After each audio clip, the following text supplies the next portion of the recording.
Like the greatest superheroes of all time, if you make yourself more than just a meme, if you devote yourself to an ideal, you become something else entirely.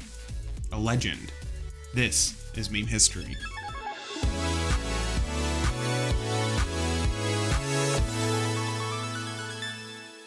It's hard to pin down exactly when the phrase Dat Boi hit the internet, but it goes back at least as far as an Urban Dictionary post in 2005.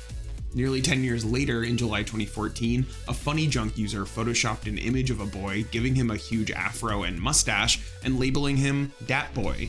We see it next as a series of Tumblr posts in the following years, often featuring Pac-Man. One, in 2015, ultimately earned upwards of 100,000 notes. At the time, it was just a fun little phrase that could be attached to just about anything. It wasn't until 2016 that we see it combined with the GOAT of all weird internet gifs, this unicycling frog, which came to social media courtesy of an artist named Josh Doohan in an old clip art repository called Animation Factory.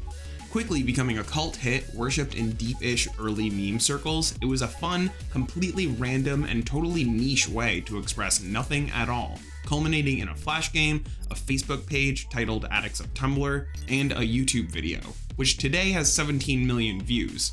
It was just about enthusiasm itself, and expressing it in the most avant-garde way possible. And enthusiasm it sure brought, maybe a little too much. Which brings us to the inevitable moment where we need to report on our own reporting. The day before the YouTube video went up, the Daily Dot published an article titled The Enduring Legend of Dat Boi, the Unicycling Frog.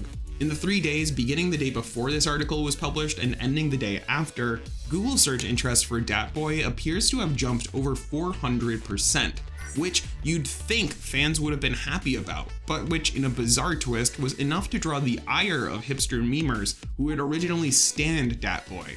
You never know what's going to make the internet dwellers angry, and in this case, apparently shining a spotlight on their weird meme folk hero was enough. The rationale for the hatred was that things are cool when they're your own secret treasure, and they're lame when all the normies find out. In a follow-up piece titled I Killed Your Meme and I Don't Care, which you should go read because it's hilarious, author Calise summed up the whole thing by saying they're frustrated that the very mechanism of virality makes it impossible to hoard premium memes. Fair enough, but it's not like they didn't try. The following year, after the hype had died down, a Reddit user on r/meIRL posted 12 posts, each with a single letter, then got the rest of the subreddit to upvote them in order, so that when viewed at the subreddit level, they spelled out our meme hero's catchphrase, "Oh what up?" And in salute and congratulations, another user, Drake, posted it, suggesting that this series of events was far more impressive than even the moon landing. Months after that, another Redditor, FutureTimeGuy12, tried to resuscitate our boy once again, this time by rallying meIRL users around what he described as a Dat Boi renaissance.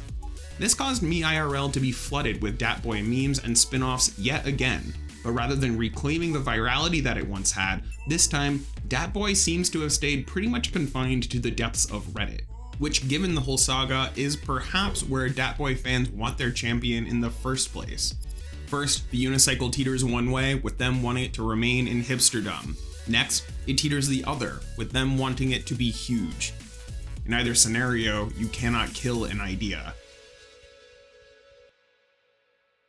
Thanks for watching. If you like what you see here or on any of our other videos and want access to our stories a day ahead of time, or if you want to hear even more about Dat Boi, links to all of our coverage as well as to our newsletter web crawler are down in the description below. Thanks again, and see you next week.